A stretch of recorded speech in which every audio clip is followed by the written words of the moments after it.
From WHYY, it is Hittin season. Hey there, podcast pals. I'm John Stolnis from The Good Fight. You can follow me on X and Blue Sky at John Stolnis. Coming up, I was gone for 2 weeks. Apparently nothing happened. I just came back and the Phillies winning just like they were before I left. So as far as I'm concerned, nothing happened in the 2 weeks that I was gone. But we are back for another edition of Hittin season here, the roundtable edition of the podcast.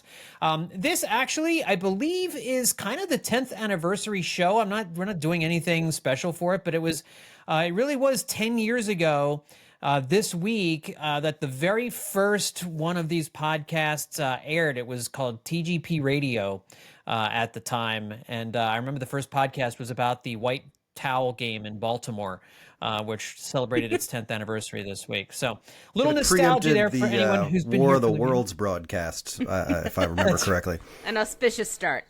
Mm-hmm. I accidentally deleted that first episode, so I don't actually have anywhere. Yeah, that's fine. Probably great. It's probably all right. For the best. Probably for the best. But joining me here on the round table, Justin Klugh and Liz Roscher. Justin, of course, from Baseball Prospectus. Follow him on X and not on X, on Blue Sky at Justin Klugh. Justin, how you doing, buddy? Long time no talk. Yeah.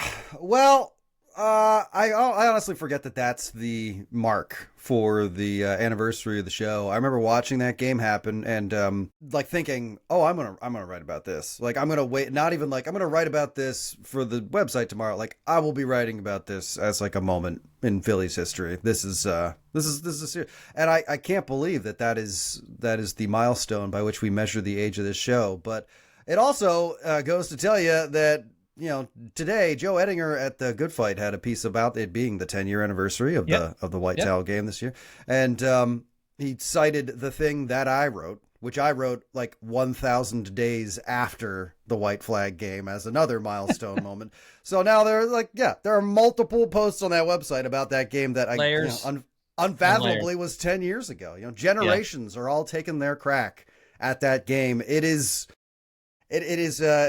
like an inspiration for multiple generations of Phillies writers. So yeah, wow, what a 10-year span it's been.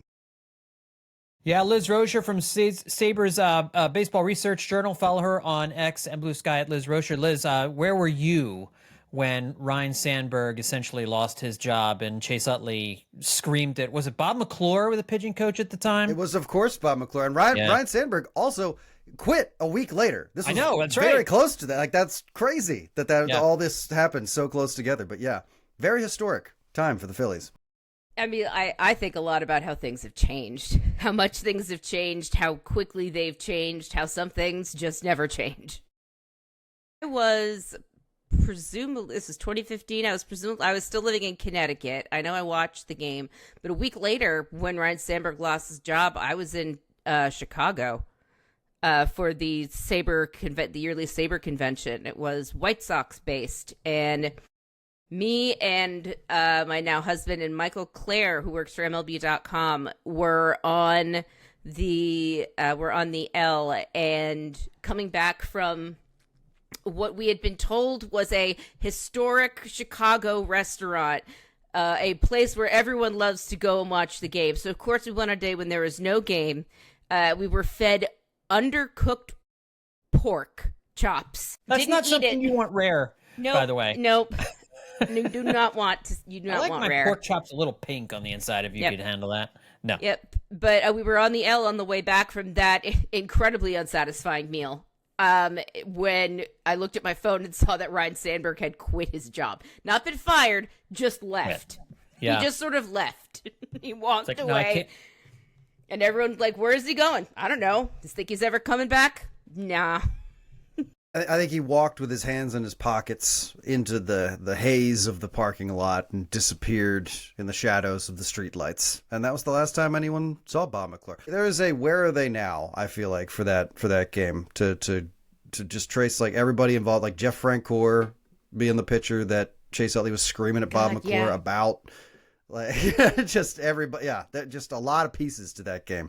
Yeah, I will point people to the Good Fight article that came out on Monday just for a refresher. I refreshed my memory because I didn't realize that the 10th anniversary podcast, that my first podcast was on that game. Like I'd totally forgotten, and I did research and I found somewhere online. And I was like, oh my gosh, that was the first podcast I podcasted about that game. How did I delete that podcast? I would have just played it back, but yeah, Something tells me you interesting. may not have wanted to. I may 10 not have years of wanted to. experience is a lot of experience for us to have, or for you to have especially. And I think if we go back in time, despite your long history in radio, John, Yeah. you know, in the same way that I'm glad that the first things I wrote about baseball have disappeared from the internet forever. Yes. I feel like we're all sort of grateful for some of those early things to be gone. Yeah. Now you don't ever have to revisit it and consider That's right. what in God's name you were saying and why. Or have it used against me, because certainly my enemies, which is a long list, obviously, would be lining up. No, but so 10 years doing this podcast, and I think we've come a long way. And Liz, you mentioned it. The team is in such a different place now than it was 10 years ago. The ineptitude and the farcical nature of that night and that team and Ryan Sandberg just quitting. I mean, we are a long way from that era of Phillies baseball, thankfully. And as evidenced by the Phillies now have won, is it now 6 games in a row? Yes, 6 games in a row after beating the Marlins here on Monday night. The Phillies beat them 5-2. Now just 2 games back of the Mets in the National League East. They were 5.5 back last Thursday and have gained 3.5 games on them in the standings in 4 days. So, and they get the Mets coming to Citizens Bank Park this week. But first, another 3 in Miami to take on the Marlins when they take on the Marlins Tuesday, Wednesday, Thursday.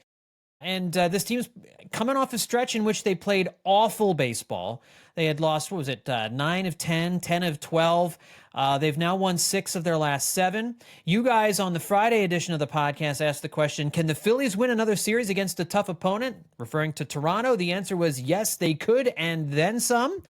And when you think about this Phillies team, I mean, they're still without Bryce Harper. They're still not hitting the cover off the ball. There's no, you have Trey Turner who's really picked it up, and you've got some guys who are starting to do some better things. We'll get into that in just a second. But, they're never as bad as they look when they're losing 10 out of 12, but they're also never as good as they look when they win like 9 out of 10, 10 out of 12, whatever it happens to be. They're a good baseball team that is wildly unpredictable. And on Twitter, at Sick Nantangelo tweeted at me that my opinion on them hasn't changed all offseason or all season. They're a good but flawed team that will make the playoffs but probably not win at all. That's every team. That's pretty much what you would describe every team in Major League Baseball. Every good team, every potential playoff team is a flawed team that makes the playoffs but probably won't win it all. Yeah, that's kind of the name of the game here with the Phillies and with every team in Major League Baseball. I think you could say that about the Dodgers and the Giants and the Mets and the Yankees and whoever else, the Tigers, anybody else you want to throw out there. But right now, Phillies are beating good opponents, not including the Marlins. Obviously, it's a good time to take on the Marlins right now.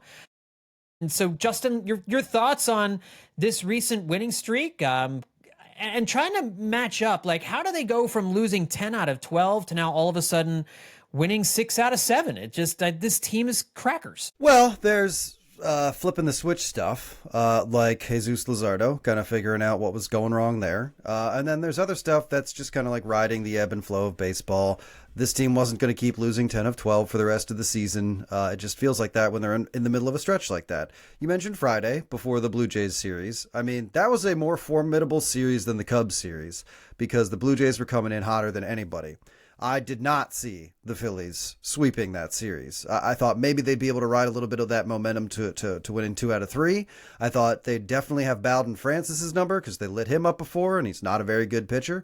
I thought they'd probably struggle with Barrios in the finale. And every time I make predictions based on guys' histories, against the probable pitchers they're going to face that weekend, the opposite seems to happen. They struggled with Francis for a lot of that Saturday game. And they still wound up winning all 3 games. And they really wound up doing it because they started doing an impression of the Blue Jays. I kind of outlined the Blue Jays' hotness by saying they're getting contributions from everyone on the roster. They've got a player who's hotter than the pavement in Alejandro Kirk. Phillies kept him in check. And they're clutch. The Blue Jays were clutch. They were able to hit really well with runners in scoring position and 2 outs since the start of May. Then you looked at the Phillies since they've started playing a little better, and you're right that nope, they're not hitting the cover off the ball, but they are getting contributions from everybody. I think everybody but 2 Phillies regulars had at least 3 hits in that series, and nobody had like a ton more except for one person who is the Phillies equivalent of Alejandro Kirk, who I'm going to mention in a second. But yeah, the Phillies it was Nick Castellanos only had 1 hit, but it was a grand slam, and Bryson Stott continued Bryson Stotting through the series, and he only had 2 hits and a couple of walks. But still, everybody's finding a way to contribute, especially the Phillies' hottest player, Otto Kemp, who went 6 for 11 with a double. If you watch the games, you know that all of his hits, some of them didn't leave the infield, some of them didn't get a foot away from home plate, but they were still hits, and he was still effective, and that's what he's up there to do, because I also characterized him as, in one of these recent shows during the struggles, which was, he's not going to be the game changer, he's not going to fix everything, but when a guy like that can come up, filling in for somebody like Bryce Harper, there's obviously going to be a drop-off in production, but you just hope that, maybe this guy comes up, he sees the ball well, he does a job for you, effectively. And Otto Kemp really came through in that regard. So they got our guy who was hitting really well at the plate, and they were clutch. They were clutch in that series. They didn't stop scoring once they'd scored. They backed up their pitchers. And they stuck with what was really their strength going into this series, which was starting pitching. Everybody went at least 6 innings. Ranger Suarez looked sparkling in his appearance. Christopher Sanchez looked great. No runs, only 4 hits.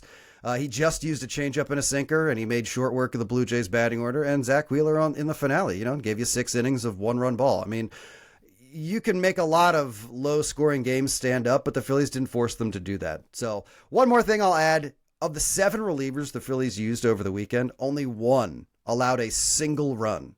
And it was Tanner Banks in a game the Phillies had won by that point anyway. So that's how they did it. The hottest team in baseball came in, and the Phillies said, well, we can do that. And they did it. Yeah, Liz, I mean, that's just, that's kind of insane. I didn't realize that about the bullpen, but, the bullpen hasn't been a disaster here. And as I wrote for the Good Fight on Monday, really, as much as, Justin's right, these contributions from around the offense are there. Really, the starting pitching is what has led to this turnaround. When they won 5 of 6 during that homestand, the Phil starters gave up 5 earned runs in the 5 victories total. In their lone loss, Abel gave up just 3, but he was only in 4 innings of work. But the starting rotation had a 2.00 ERA during the homestand. They had 40 strikeouts, 5 walks, and allowed 4 home runs, but 3 of them were served up by Abel, those solo home runs in his 4 innings of work. So the rest of the staff only gave up 1 homer. Contrast that to when they lost 9 of 10 from May 29th through June 8th. The Phillies were swept by the Brewers, lost 2 of 3 to those same Blue Jays, and were swept in Pittsburgh. The Philly starters put up a 6.67 ERA, walked 20 batters, and struck out 47. So, so much of the time, and we can kind of be looking under rocks for reasons and stuff like that. In this particular case, and it continued on Monday night when Mick Abel went 5 innings and gave up just 1 earned run. He has a 2.21 ERA now through 4 starts. The Phillies starting pitching keeps things close, and right now the offense is doing enough, and the bullpen is doing enough to prop up the great starting pitching they're getting. Liz, we're not hearing you.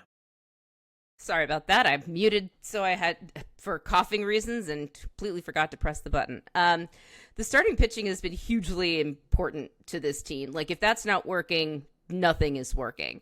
And seeing the starters sort of get back into the groove was really encouraging. Why they went bad and what we could do to prevent that in the future is and will remain unknown. But it is at least encouraging to see them do that, especially since the offense continues to be so spotty that you really just need them to be on. I'm always worried that it'll be a feast or famine situation, that, there'll just be times of drought. It'll be, 10, 15 games, 2 weeks, something like that, where they just lose a bunch of games and they can't, if they do it too late in the season, they're not going to be able to make it back. Like, seeing that the Phillies had dropped to 5.5 games behind the Mets, I was like, oh God, when did that happen? Like, it was during all of that losing. But they have more than enough time to make that back up. There's no reason to be worried about them right now. You know, my husband was looking at the standing, and it's like the Phillies are tied with the Dodgers for the first wild card. Like, why are you speaking about a wild card in my presence? We don't need to be talking about that. We don't need to be thinking about that. The time for that is August. The time for that is September. The time is not June. June is the time for, yes, they can absolutely win the NL East. They can get another break regardless of how people feel about it. You know, they can do those things. There's still the ability, even with my concerns about, the pitching and how they will be able to overcome even a slight drop-off in quality. So as we kind of look back on what we've seen over these last few days, we can look at the weekend, and we can look at this game here on Monday night. The Phillies winning 5-2. You had a big game from Trey Turner, leads off the game with a home run. He had 3 more hits in the game on Monday night. Now leads the National League in hits with 88, which is 4 more than Manny Machado and 5 more than Shohei Ohtani. You've got Brandon Marsh is tearing the cover off the ball. He's hitting 7 straight games. He had a triple with 1 out in the 7th inning and scored the third run of the game on a Turner RBI single. And then in the top of the 9th, when the Marlins had got it back to within 3-2, he walked and scored one of 2 insurance runs in the top of the 9th inning. He's 10 for 20 with 3 extra base hits during the course of the past week, looking much better at the dish, really, since the month of May started, and he came back from his hitless April. And then you've also got Max Kepler, who his overall slash line right now still not impressive, but has been red hot recently, and we know this about Kepler. When he gets hot, he really can carry you for a little while. 3 homers and 2 doubles in his last 6 games for Max Kepler, and he went deep again off Sandy Alcantara in the game on Monday. So, Justin, if you had to kind of pick the most interesting hero or the most interesting person to talk about over this recent little winning streak since the start of the homestand, carrying over into Monday's first game against the Marlins, what most interests you? Do you consider Kyle Schwarber turning it on in June to be Kyle Schwarber exclusively hitting home runs? Because that Kyle Schwarber is here. His slash line is like plummeting, but the home run totals are going up. And I mean, that's what you want, right? Like, that's at the end of the day, it's Kyle Schwarber. If he's hitting home runs, he's doing his job. But I got to go as far as like the most interesting development here has got to be Kepler, because he's somebody that doesn't, he hasn't really been a reliable part of this offense. And I loved the story about when he was talking about how he just gets bored in left field and starts overthinking things. And he started overthinking his struggles at the plate, and then he brought that with him to the plate. And then he started taking too many swings at batting practice. I think this was Matt Gelb was writing about this in The Athletic, where he was talking about how he's a real BP hound. He's just a fiend for it. And he started going even harder. And that obviously can have negative results when you're taking too much batting practice. And I think Kepler just kind of got himself in a cycle where that was the case, where he was just overdoing it. He was wearing himself out, and then he was coming into the game and, driving the ball into the ground or getting under it, his bat's dipping, and then, he's popping up or hitting high fly balls that don't have the distance to get out of the stadium. Well, whatever he was overthinking, I guess he started underthinking it and just evening things out. I mean, that's sort of the vibe of this team, is just, getting on the right level and then just going with it. I'm trying to not use certain words that we've used around this team, because I think they're just trying to evolve and like age away from all the talk about like, oh, the juice, the vibes, all of that. But Kepler kind of, he's going to be at his best the same way a lot of these guys like Castellanos are at their best, where they're just like listening to the voice in their heads that's saying, okay, just swing now. Why? It doesn't matter why. And Kepler, I think, kind of learned a little bit more about his game, got out of his funk, and now he's thinking more pleasant thoughts in left field, because he's certainly hitting a lot better. I agree, and I'm still not sure, how long he can keep this up for, but it's great to see they desperately needed that kind of production in left field from somebody. And he can get hot for an entire half. I mean, he can get hot for that long. We've seen it before, and that could certainly help the overall slash line. That would be a huge boon to this team to have Max Kepler providing a little bit of power this team's not hitting home runs. And so Kepler is shooting up the leaderboard in terms of Phillies home run leaders. He might be third on the team in home runs at this point, I think is what the number is. I'll have to double check that. But Liz, who do you want to talk about? Weekend's biggest hero, or the person that you think is really having an impact that you think is particularly interesting? I'm going to talk about Alec Boehm. Not just because I love him, but since the end of April, he's hitting 329 and slugging 500. He's currently on pace for 28 homers. That's pretty good. The favorite thing that I saw, he ended April with a 221 average. Yeah. He ended April with a 221 average. He's now up to 285. Yeah. That's exciting. Impressive. I'm thrilled about it. Yeah. I mean, he had a big 2-run home run on Sunday that took a 4-2 lead into a 6-2 lead. He had a couple of hits on Monday night here against the Marlins. But you're right, he's been the right-handed hitter in the middle of that lineup that they really did need, especially with Bryce Harper out for a little while. It's really a dramatic improvement from Boehm and from Brandon Marsh, who I mentioned just a couple of minutes ago too. Like those guys, without Bryce Harper, we talk about this Phillies offense being littered with stars. I mean, I would argue right now. I mean, certainly with Bryce Harper out, there's only 2 stars on this team. I mean, it's Trey Turner and Kyle Schwarber. The rest of the team is full of, it's all role players and, guys who are slightly above league average offensive players and then role players trying to fill in. And so to me, I think the guy that I think has really been offensively, if we're just kind of looking offensively at the moment, I think Trey Turner and his ability to continue piling up hits. This is the kind of player I think we had thought we were getting. This is the kind of player that I think we signed to that big contract. This is the kind of impact that you wanted him to have at the top of the lineup, and he really is table setting. Now, I will say what is really helping him is at the bottom of the lineup is helping, they're turning the lineup over, they're working good at bats. The guys are getting on base in front of him, and he's coming through in some of these situations. Trey Turner, I mean, he's really been he's been so much better this year and so much more consistent. And I think that's the thing with Turner is you had the extreme hot and the extreme cold, and he'd go on those homer blitzes, but then not doing any. He's not really hitting a whole lot of home runs, which is fine, but hitting 306 with an 819 OPS, like, I will take that. That is exactly what I want from Trey Turner. He's playing better defense now, and he really is, with Bryce Harper out, the most important offensive player on this team at the moment.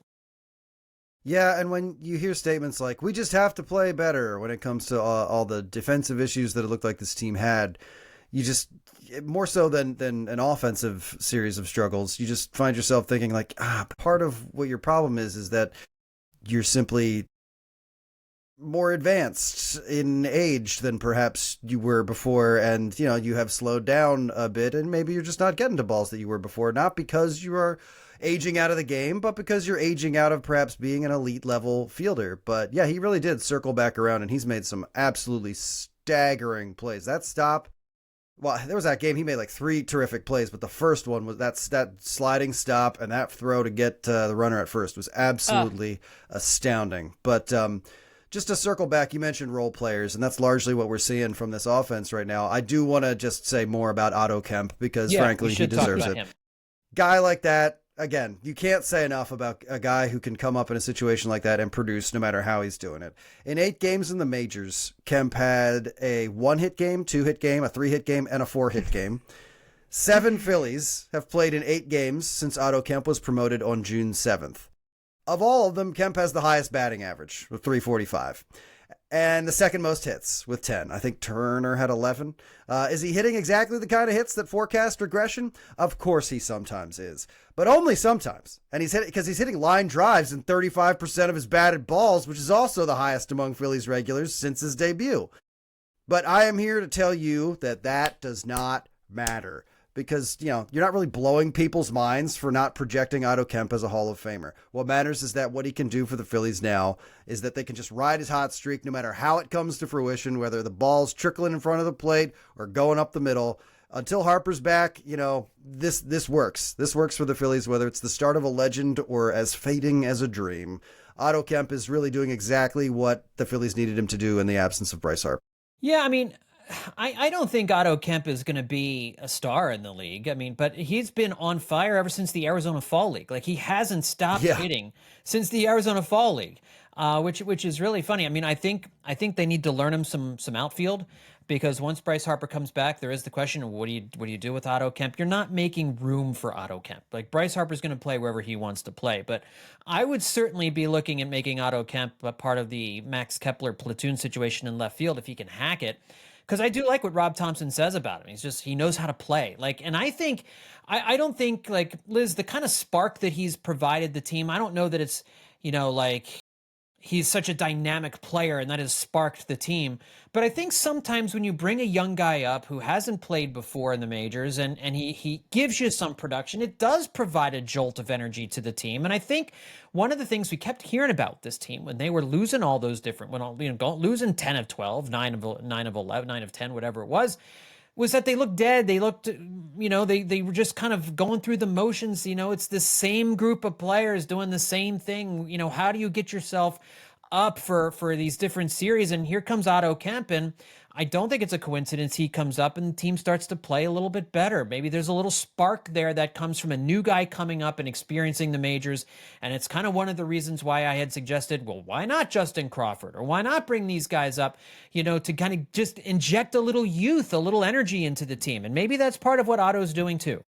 It's got to be fun to have a new guy around and be able to show him the ropes because it's his first time. I think it definitely, I mean, he's not Hunter Pence. He didn't provide that kind of spark or jolt, but him coming up and being successful and just seemingly just going up, being confident, doing his job, doing his thing, it's really at least showed the Phillies that, hey, there is fun to be had here. You can have fun playing baseball, don't forget. And you guys are good at it. I'm not just good at it, me, Otto Kemp. You guys are actually ostensibly kind of better than me. So it is nice to see that happen. I feel like he kind of came up with the more business-like attitude that they had this season, that he just kind of came up. I'm always so thrilled by guys who have never played in the major leagues who look like they've been playing there the whole time. Yeah. It's what we used to love about, like, Bryson Stott at bats. When he was a rookie, he would look so comfortable with 2 strikes and not, like, phased by the moment at all. And Kemp he just looks like a guy who's been sitting on the bench for a while and, like, this is his shot. And there's also maybe an aspect of, like, sports psychology 101 here, where, like, you're running around, if you're running laps around a track and you're just doing whatever, but then one other person shows up and suddenly you're like, well, I have to go faster than them, or I have to pass that person. So, like, you get used to seeing the same old people around, and then suddenly there's this young guy who's never been in the major leagues before and is experiencing all the things that you take for granted for the first time, and suddenly you're like, well, we don't want to, like, embarrass ourselves like in front of this kid and, like, make him think this is just like a lame thing and we lose all the time. Like, yeah, let's step it up a little. Let's make sure he's, having a good time. I don't think they literally said that or had a meeting about it, but I think it enters, whether you realize it or not, it kind of enters your head. Yeah, I think there's just something to be said for a little bit of youthful energy on a team full of veterans, all of whom have been playing with each other for a long time now. You just get a different energy in the clubhouse, a little bit of a buzz, and maybe you take that onto the field with you. But again, the starting pitching, I think, is the clear reason, if you're looking for an on-field reason, why the team has had more success of late. And I want to talk a little bit more about Mick Abel here, too, because 5 innings, 3 hits, 1 run allowed on Monday night against a terrible Marlins offense. We know that the Marlins stink on ice. That's the reality of it. 3 strikeouts and 1 walk for Mick Abel, but coming off of an outing in which he really did struggle against the Cubs, gave up the 3 homers, walked 3 batters. That pinpoint command that he had in his first couple of starts was not there against the Cubs, but the eye test told you against the Marlins that he was throwing a lot better. He was hitting his spots with his fastball. And interestingly, Liz, Rob Thompson pulled him after 5 innings. He was only up to about 70 pitches or so. Obviously, with Aaron Nola and his timetable, the fact that he has a stress reaction or a stress reaction in his side that's going to keep him out probably through the All-Star break. They need Mick Abel to make his start every 5th day. Andrew Painter is in AAA. Like, he's still kind of working through a little bit of a couple of bad starts. He had a real good start his last time out.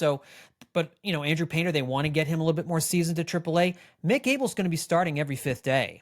for probably at least through the All-Star break. I do not think that's going to change at all. And so I'm really interested in watching him, kind of more interested in watching him than Aaron Nola at the moment, just because it's interesting and it's new, and I'm kind of curious to see what he has.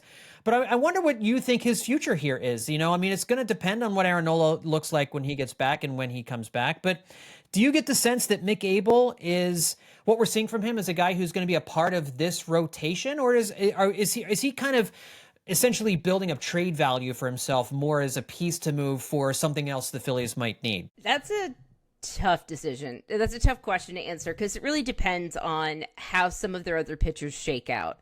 Ranger Suarez is in a contract year. If they feel like Mick Abel could replace him, maybe that's true. Maybe they let Ranger go. I think that's right. He's in a contract year. Yeah, and they're gonna let Ranger go. Yeah, sure. But there's Andrew Painter waiting. But there's Andrew Painter. But I mean, you can't count your chickens before they've hatched at this point. Painter will need to prove himself still, even early next year, even if he makes it to the majors this time. And Mick Abel will just be ahead of him in that respect. I don't know if I see him as a part of the rotation long term, but he could certainly force the Phillies' hand.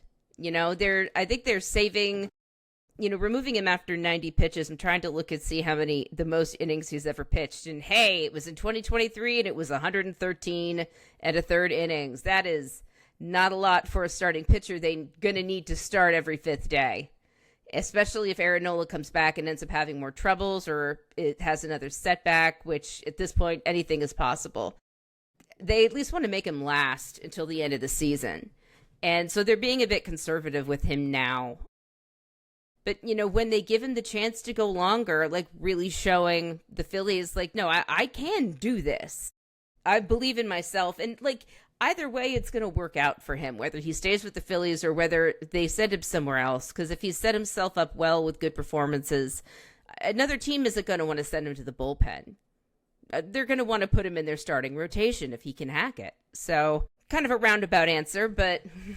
Well, it's because, Justin, I don't think there is a clear answer on Mick Abel's future right now because there's a number of different ways it can go. You really can't move him until you see Aaron Nola come back. And that's, I think, the overriding feature here is that when Aaron Nola does come back, Mick Abel's out of the starting rotation. But when you look long term, even next year, even if they do let Ranger Suarez go, you have 4 starters who are under contract for next year. And Andrew Painter's probably going to be your 5th. Would you like to keep Mick Abel around as depth? Sure, in a perfect world, you could do that, and maybe instead of trading him for bullpen help, you just use him in the bullpen when Aaron Nola comes back, and that way you keep your options open. But maybe that prevents you from getting like that surefire closer. Maybe he's the piece. If he keeps pitching like this, his trade value increases. He's a former first-round pick. I mean, this is a guy who was a top 100 prospect who seems to be putting it all together now. You build that trade capital back up, he could be a really valuable piece at the trade deadline if he continues to pitch like this. So if you're the Phillies, you're not doing anything right away for sure. And then in mid to late July, you're going to have like a 2-week window when Aaron Nola comes back to decide, do we risk trading Mick Abel or do we keep him? Do we keep him as an insurance or do we move him to the bullpen? I think it's going to be a very interesting call. Yeah, I think right now you're just glad you have him. I think the Phillies are doing exactly that. They're going to have to wait because when I think about Mick Abel, I would be willing to give him up for the right deal. I would be happy with him sticking around and helping the Phillies pitching depth, stay as deep as it is without having to trade him for like bullpen help that's not here very long or what have you. So I can see value from both sides. And I mean, I think, again, that's literally what I think the Phillies are thinking right now as well. There's too many moving pieces to really have to be like, okay, every start he makes now is a tryout for his next team. You can't be that conclusive at the moment because this rotation and pitching staff has already really been through something of a ringer to this point with, Zach Wheeler having some early struggles, Jesus Luzardo tipping his pitches, Aaron Nola missing time with his first injury and second injury ever that required him to stay on the injured list. So you've kind of been on a wild ride here for a little bit. You're without Suarez for a while. This pitching rotation that was supposed to be such a strength and has been such a strength has not just been 5 guys nailing it all season long. So I think right now you're just glad you have Abel, and you are thinking about the future. It's like, okay, if this continues, what's in the ballpark of possibility that we could get for him, and what does that do for our prospects as far as the pitching staff moving forward? I feel like either one could be a win, but again, it's really going to depend on how well he is pitching for the next couple weeks. One thing I will say about the bullpen is looking at the box score from tonight. What's going on here? Romano gets the 7th. Strom gets the 8th. Kerkering gets the save. Kerkering. What are we doing? Hit 99. Yeah, I mean, that's really interesting because Orion Kerkering has been almost unhittable over the last month of the season. And, after the struggles. Good. We're up to a month. Sorry, we've been saying weeks. He's been great for a couple of weeks. We're up to a month now. Yeah, it's over a month. Yeah, and I think it's really cool that he got the chance to get his first career save here on Monday night and locked it down. He had said something, I think, in an interview this week where he's basically like, sometimes he'd go out there and like, man, I don't know that I have my best stuff. And then he'd start to worry about, throwing the... And we've seen him be afraid of his fastball. Like, we know that Orion Kerkering, like, he was relied on that sweeper for so long. He's been afraid of his fastball for forever. And it doesn't seem as though he's afraid of it anymore. And he's essentially said, like, I've got 97, 98. If I locate it, I'm going to throw it past people. And when my sweeper's not exactly where I want it to be, then I just got to rely on the fastball. Yes, man, exactly right. And I think that's what we're seeing. And Rob Thompson playing into that. Rob Thompson's a pretty rigid guy, and Justin, I think you're really right about this. It's kind of a departure from Thompson to go and have the kid when you've got your basically every option available to you. You decide to go with Kerkering as opposed to Romano, even though typically I think Thompson would have gone that direction. Yeah, I totally agree. I think just to make this about someone else for a second real quick, Alec Boehm and like his attitude problems, quote unquote, and feeling like we never really got the full gist of like what's going on there. What are people's feelings about that? All you hear are rumors. But that one moment in the postseason when Rob Thompson was like, Alec Boehm is benched because we need Edmundo Sosa's energy. And that you can come back to like that moment as like whatever you think about that situation, that moment tells you more than any other moment because Rob Thompson never really deviates in as dramatic a fashion as that. And this kind of falls into the same category where he's got a plan, he's got a blueprint, or people have jobs, people have roles, he sticks with people. He's always like, yeah, when this person's struggling, he's just going to pitch his way out. He's just got to hit his way out. I mean, 9 times out of 10, he's totally right. So to see this kind of like different layout than what we're used to, that's giving you more insight into Rob Thompson than Rob Thompson will give you probably. He's got to love the confidence that Kerkering has been showing. Like hearing him say that, I need to rely on my fastball. I do have, top speed. It can work. I am confident in this and in myself. That had to have moved him. You don't hear that from a player a lot. I think, no, I am actually good. I need to remember that I'm actually good. And hearing someone just sort of accept themselves in that way had to have been kind of a tipping point for Rob Thompson, because you kind of think he might have been waiting for Kerkering to sort of take that next step. And it's not about taking that next step as just a player, but sort of a mental next step as well, understanding who you are, but also why the team has you, why they keep you, why they're advising you a certain way. Like, no, I am great. I can do this. And everyone here is on my side. I am the only one that's not on my own side. And it's like, he's on his own side now. And I like it. I was surprised to see Kerkering get the save, but I was so excited that he did.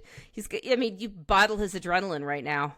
It's worth millions of dollars on the black market. Yeah, and he's still a guy that still gives me palpitations when he comes in. I need to see a little more track record, to build this during the course of the season. But there's no doubt about the fact he has the stuff and the ability to be a ninth inning guy.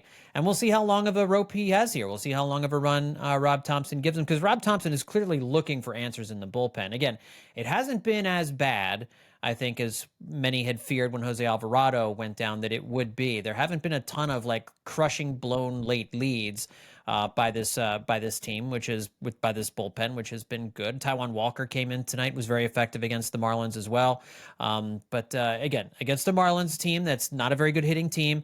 I think obviously against the Mets this weekend will be a much bigger test for this bullpen and everybody else. I think I do want to mention one other thing from this weekend, and that is the huge sigh of relief I think everyone felt watching Jesus Luzardo figure things out. And it was so crazy to see how amazing he was to start the season and then to absolutely get obliterated in 2 straight starts. I mean, if you ever needed an indication that somebody was tipping their pitches, because there wasn't a velocity drop. I mean, his command wasn't as good, but it wasn't, like he was throwing meatballs down the plate the entire time. Folks knew what was coming. And I was listening to Jason Stark. He was on 97.5 The Fanatic. I think it was on Friday with Missinelli. He said something interesting. He said essentially there appears little doubt Luzardo was tipping his fastball in the 2 starts in which he got absolutely rocked. But he also said that AI in baseball is making it easier for teams to be able to tell when a pitcher is tipping their pitches, which I never really thought about it, but it's about like where you're holding the glove, even like your posture standing in the stretch position. Like you can tell from like 2 starts to the next whether a pitcher is like leaned over a little bit more when they're throwing a fastball, by even something that's imperceptible to the pitcher. And I don't even know as a pitcher how you fix something that you're imperceptibly doing wrong. But Jesus Luzardo seemed to figure it out. And if you look at video overlay of his 2 starts and then his start over the weekend against the Blue Jays, you can see a difference. You can see a difference from where he's holding the glove. You can see a difference in how straight he's standing when he's in the windup. But I guess, Justin, it's kind of surprised me like that AI is being used in baseball. I'm naive in all things artificial intelligence, but it's kind of amazing that actually more pitchers haven't been kind of caught tipping their pitches, and the fact that they're able to catch it so quickly now. Well, first of all, thanks for throwing to me, the noted AI expert on the broadcast. Artificial intelligence, this is where we go to for all things AI here on the Hittin Season podcast. That's great. So I guess what I have to say about that is if it works so well, why isn't it working really well for everybody all the time? I don't know. I got nothing for you there, honestly. I'm more curious about the side note I was going to bring up a second ago, which was that Sandy Alcantara now holds the record for the second most strikeouts in Miami Marlins franchise history, but is also unquestionably not Sandy Alcantara anymore. Different pitcher. So, yeah. Wonder what the Dodgers are thinking, sniffing around him pre-trade deadline. I guess they think they can fix him. Maybe they've got the AI to do so. Made it about the original question again. You're welcome. There is nothing the Dodgers love more than pitchers who have gone through Tommy John surgery. I mean, they love that and not letting people sing the national anthem in Spanish. But yeah, other than that, that's the other thing. There's other things. But those I have are a 2 pretty of big them. list. Yeah. Yeah, Liz, I mean, Luzardo tipping his pitches using and using AI to figure this stuff out. I really, it is amazing to me that that more pitchers aren't caught like tipping their pitches like this. Who said this again? Jason Stark. Who said this stuff about AI?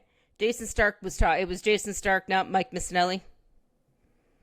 I'm just checking. It was Jason Stark telling Mike Missinelli that this is kind of become a thing in baseball. That's what I'm trying to figure out. This was the thing. I would love to know a little bit more about Jason's sources, if only because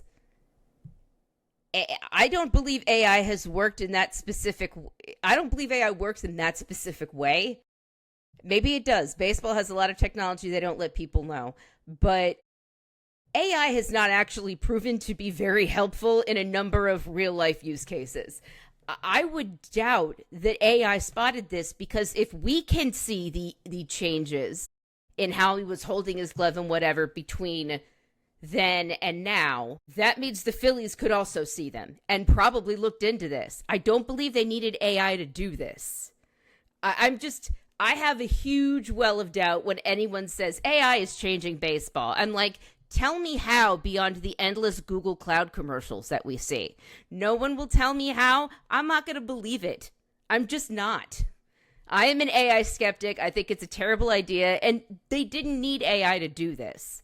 So I'm just incredibly curious about where Jason, who is a good reporter, a good writer, I'm just very curious where he's getting this, if he's seen these systems himself, if he had someone telling him what level they were like, there are so many reasons for a baseball team to lie about this too, to a reporter or anyone.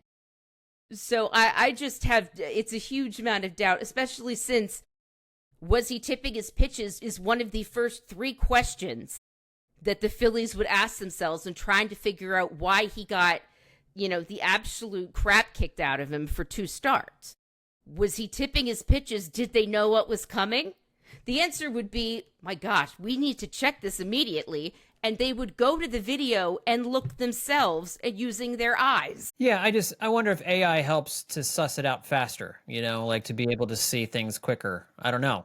Show me. I would love, I need to be shown and proved. It just needs to be. I would imagine, again, speaking from no expertise, the most productive use of AI in my mind is to being able to crunch through massive swaths of data that a human being would take, forever to get through. And so if they're able to identify games where Jesus Luzardo got lit up and what was different about those games, and it allows them to figure out where he was holding his glove in those games, then that's going to be valuable information. And obviously, AI and baseball, like all industries, are going to, there's going to be more and more usage of it, I feel like, in the years to come. So stuff like this is just going to be more commonplace. And I would, the only way and I agree with you, Liz, I would like to hear more about it as well. But, in terms of scouting a certain pitcher, the AI tools maybe can help you see something with the naked eye that you wouldn't be able to see. Like, hey, we've noticed this, that his posture is differently, his fastballs, he's doing, his gloves here or whatever. I don't know. I just thought it was interesting. Jason Stark seemed to think like AI is kind of it's becoming a part of baseball and being used in this way. He didn't make a big deal about it. Like, I'm not trying to tell you that Jason. Oh, no. But yeah. I'm just the way he's talking about it says to me, he actually doesn't know anything about it.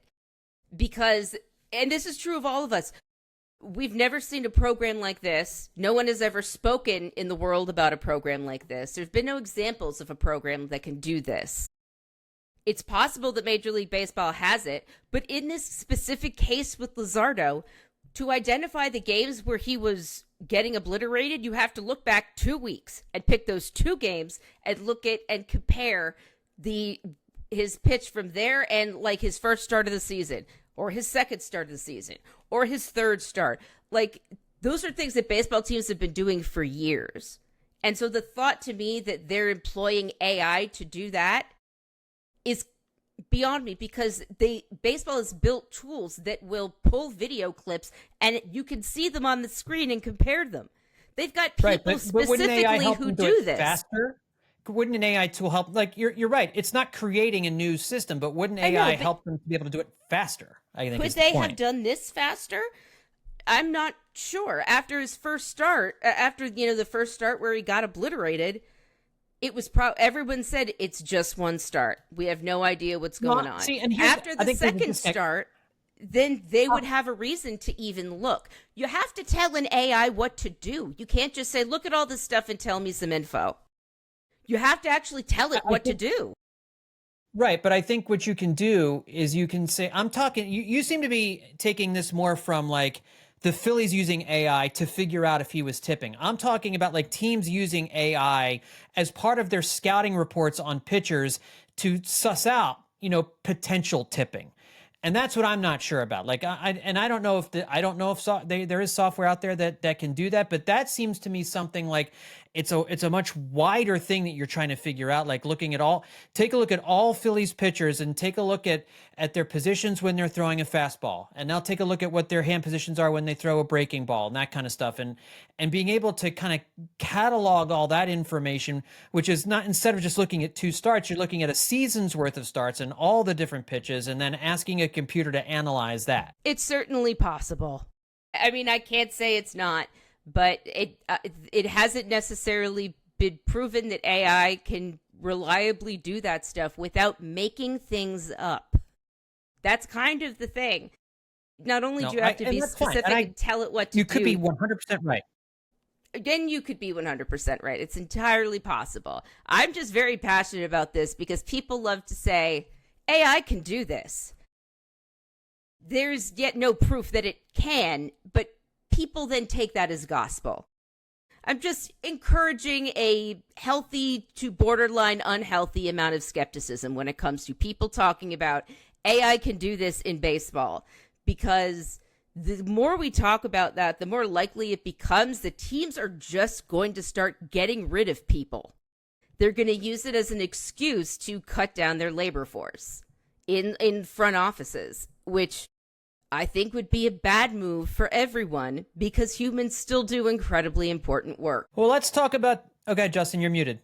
There you go. I'm more entertained that have entered an era of time in which Mike Missinelli is having conversations about artificial intelligence on the radio. First of all, I thought he just retired 6 times in the last 10 years, so I never know who's on the air anymore. Secondly, yeah, that's just an odd combination of things. How did we really got here, didn't we? That's incredible. Yeah. Well, let's finish things off by talking about this Rafael Devers trade that shocked the baseball world on Sunday.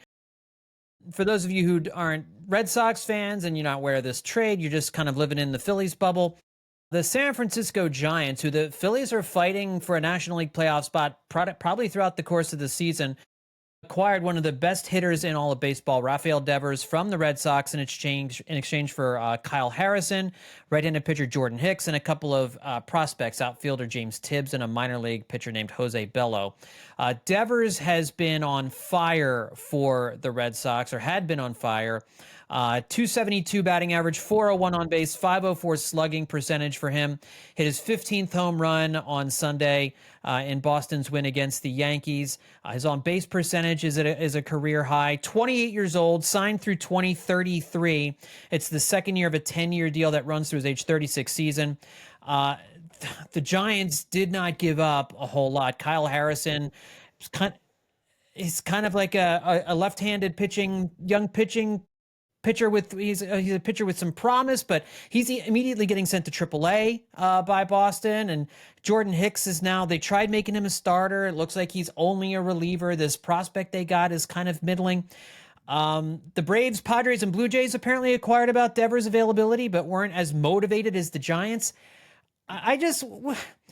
Justin, when it comes to a deal like this, and this was a position you could argue of need for the Phillies. They could have put Devers at third base and dramatically improved their offense. I guess, there have been, attitude issues with him that we've talked about in the past. He wouldn't play first base, but we've also kind of talked about it was kind of unfair for the Red Sox to be jerking him around from position to position. But there's a sentiment out there that, of course, he's not a team guy, that he's, not because he won't do what the team wants him to do by switching positions. They gave Alex Bregman his position at third base and they kick him to DH. And so for the money they were making, Boston essentially said, we want you to be a team guy. And he's like, no, I don't want to do that. And so now he's on the Giants. Your thoughts on this from a Phillies perspective? I'm kind of disappointed the Phillies weren't in on this. I really didn't think Devers was getting dealt. Yeah. You want to talk about the Dave Dombrowski making Dave Dombrowski trades. The sudden announcement of the Phillies acquiring Rafael Devers for a kind of price tag that the Giants gave up would have been confusing, but welcome probably news, I guess. There's obviously ramifications to longstanding members of the roster in that scenario, but ultimately, yeah, the team is much better, and that's a huge, you talk about offensive inconsistencies. Well, here's a guy who can help with that, who has been consistently a good player for Boston this year. But I can't say this is one that I feel a ton of disappointment about because of the abruptness of it, the timing of it, and everything. There wasn't any time to think about the Phillies even being in on it.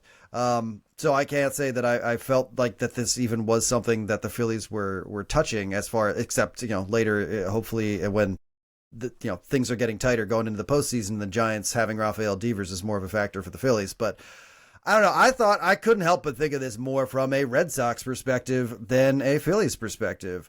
And by that, I mean, how many national outlets picked the Boston Red Sox to not only win the American League East, but go to the World Series this year? The answer is a bunch of them. ESPN did. One of their writers said they'd win the World Series. MLB.com picked them to win the division. Keith Law had them at 91 wins. And I just sat there in the preseason. Like, look, they got Bregman, they got Crochet, they got better. But this sudden idea that, like, okay, yeah, the Red Sox are back. It was more indicative of, like, the national press wanting the Red Sox to be back. Because it was kind of just time for the Red Sox to be back. And then you get this again. And this is way more of who the Red Sox are, I think, in these the last decade than, this championship team waiting to rise from the ashes. The full return Boston has gotten for trading Mookie Betts, Chris Sale, and Rafael Devers over the course of multiple front office regimes. Connor Wong, Jeter Downs, Alex Verdugo, Vaughn Grissom, Jose Bello, James Tibbs, Kyle Harrison, and Jordan Hicks. We're all waiting for the part when the Red Sox make us look stupid. Because, boy, the critics of these deals are not the ones who look stupid right now. We're still waiting for the Red Sox to make us look stupid for that insane Adrian Gonzalez trade they pulled off like 15 years ago. Remember, that was the first time I remember in my, modern baseball loving life that the Red Sox did something absolutely unexplainable for very little return, and everyone was amazed. And yet they came back and they won a World Series a number of years later. That's how they fool people. I would like to recommend everyone read, my former employer, June Lee, has written for them inside the absolute, I can't say the word, you're going to have to bleep it, the absolute bleep show that led the Boston Red Sox trade of Rafael Devers. And it's really enlightening about the Red Sox ethos, how they do things, how hands-off the owners are. What a terrible dude Craig Breslow, their president of baseball ops, appears to be, both interpersonally and as a guy doing this job. It relates it all to history. And the one thing that really stuck out to me was whenever the going gets tough with the Red Sox and one of their players, the Red Sox always flinch. They always blink first. They do not have the stomach ever to be like, all right, this is the deal. We really have to figure this out. They are more likely to trade someone away for very little than actually deal with the problem. And you can see that here in spades. Like the Mookie Betts thing was barely even a problem. This was like an actual problem that had to be solved. And they just didn't want to do it. That these are like, this time it's behavioral issues, and he's not a team guy because he won't change positions for the second time. The second time. I see the argument there from the team side of it, but ultimately, this guy's different. You locked him up to a forever deal because he's different. The problem is when he thinks he's different, but I don't know if he's going into that locker room every day thinking like, I'm on a different level than everyone else. And, that creates problems. But the team has to address the way that, the Phillies operate around Bryce Harper. He knows what level of player he is, and the Phillies know what level of player he is. And it doesn't seem like that's an issue in the locker room because he doesn't make it one. So the Red Sox just, I don't know. At some point, there's an amount of introspection that has to go on here because they let this generation of incredible talent leave Boston without winning anything, and without winning as much as they should have. And what do they have to show for it other than getting David Ortiz on the horn to be like, hey, I reached out to him and he didn't want to take my help, or having Craig Breslow say, according to Disha Tosar, it's not that this was the best deal that we could get, because the best deal that we could get may not necessarily be good enough to trade a player like Rafael Devers. But when you consider all the factors here, this is the one that made sense.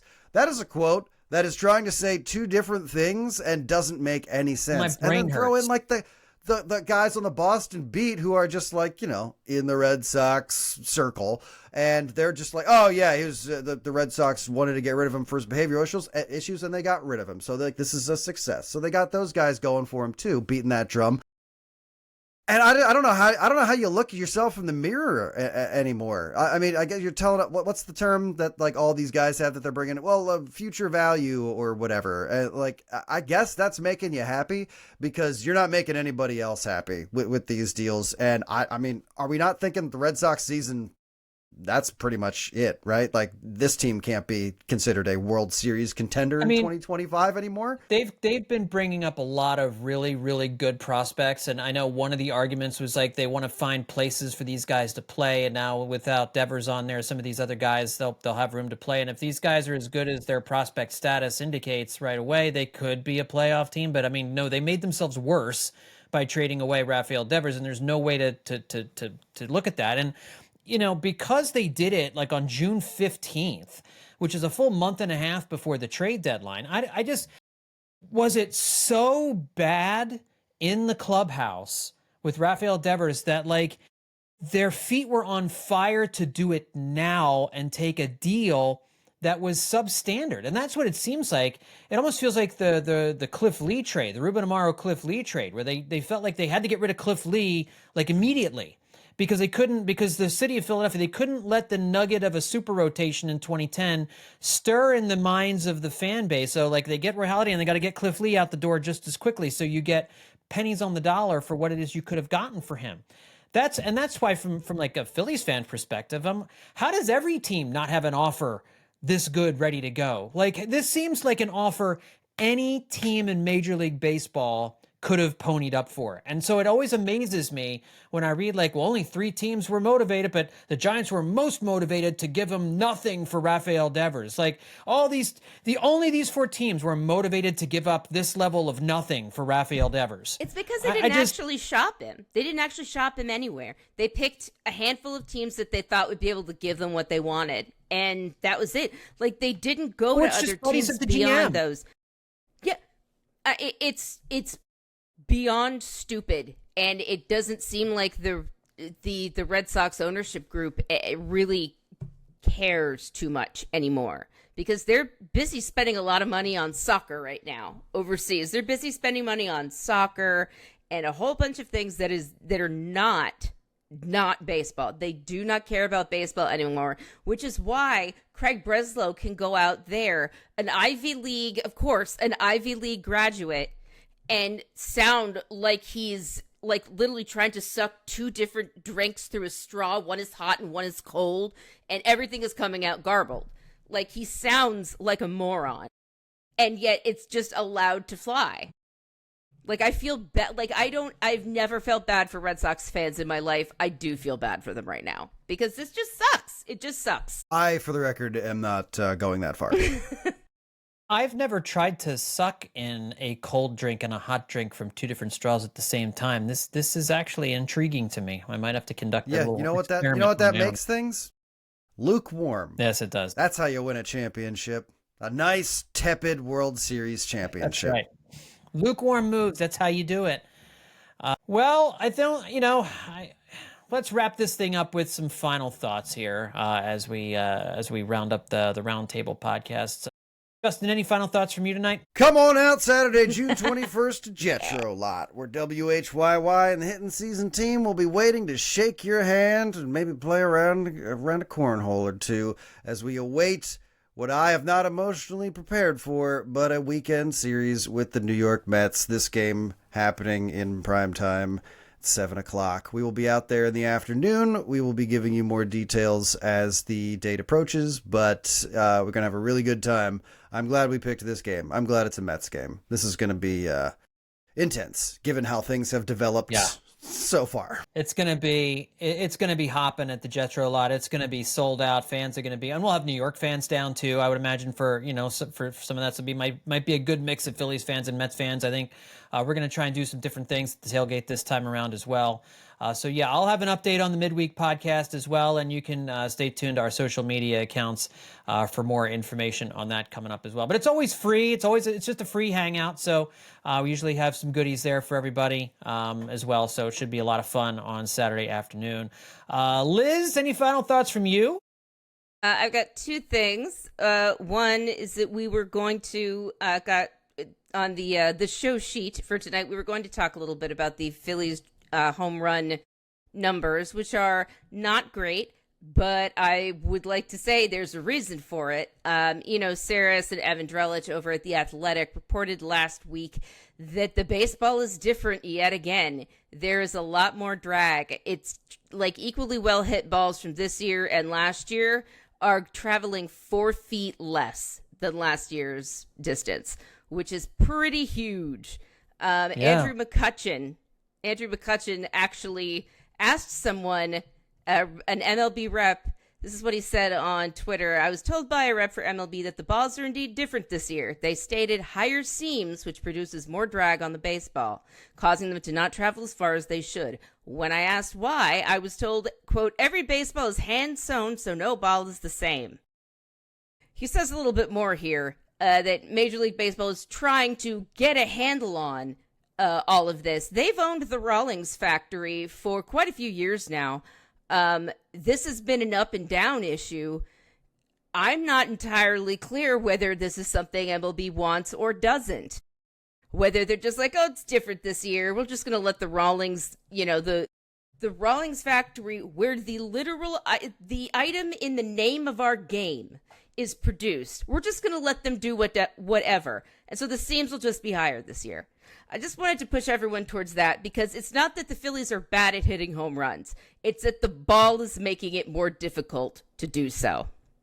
You think Rob Manfred gives a crap where the seams are on the baseball? You want to talk about Nope, he does not give a crap. It's this important part of the game. He doesn't care about that. I would think he only cares about it in as much as offense is what drives fans, and this is something that. And listen, the game's very healthy. They're drawing a ton of fans, and really, it hasn't been reflected. The lack of offense hasn't been reflected in a loss of fandoms. Maybe I don't know what I'm talking about, but the game always has seemed to be, the league has always seemed to want more offense, and less offense is, I wouldn't think that'd be something baseball would want to promote if it was happening. You'd want to exercise control over more offense as opposed to less offense, but I don't know. They might be trying to reduce strikeouts, which this would help to a certain extent, but it would also just mean more outs. It's the same amount of outs, they just come in different places, which pitchers don't like. So there's really nothing, I guess, anyone could do except, I don't know, keep a watch on the ball, Rob. The other thing I wanted to mention is if you were interested in any of the things that I said about AI, I did not get them from my own brain. Pretty much all of it came from me reading Ed Zitron's weekly newsletter, Where's Your Ed, ED, at. You could just look up Ed Zitron on the internet and you'll find him, but he has incredible posts like the generative AI con, the phony comforts of AI optimism, and the era of the business idiot, one of my favorite things I've read in quite a long time. So if you're interested in any of that, head over to Ed Zitron's website, Where's Your Ed at, and subscribe. I love it. I also just wanted to add that this is basically common knowledge at this point. I put it on Blue Sky, but I wanted to wait till we were having a full roundtable episode again to just announce formally that my first book, Summer of the Cheap Wieners, will be, it's been announced it will be published next February. Yes. It is about the 1941 Phillies and the summer they had while Joe DiMaggio was hitting his 56-game hit streak. Ted Williams was hitting 400, and the Brooklyn Dodgers were sort of becoming the better version of the Brooklyn Dodgers that they are known to be historically. While all that was going on, the Phillies were also playing baseball. They were just doing it horribly, and that is what the book documents. Summer of the Cheap Wieners, release date, target February 2026. I've been fortunate to read a portion of an early version of the book, and it's outstanding. So we're really looking forward to getting our hands on a finished copy of that. I've seen a preview of the cover, and it's amazing. Oh, I haven't seen that yet. It's really Boy. cool. Well, very cool stuff there, everybody. And yes, we do look forward to seeing you on Saturday afternoon at the Jetro Lot. Again, we'll have more details on our first Hittin' Season tailgate of the season with our partners at WHYY coming up on Saturday afternoon before the game against the Mets at Citizens Bank Park. I'll be back midweek with a podcast. Justin and Liz will be back end of the week with a podcast, and we will continue to take you through this week and finish up this Marlins series and get you ready for a big Mets series this weekend. Until then, everybody, thanks for listening, and we will talk to you next time right here on Hittin' Season.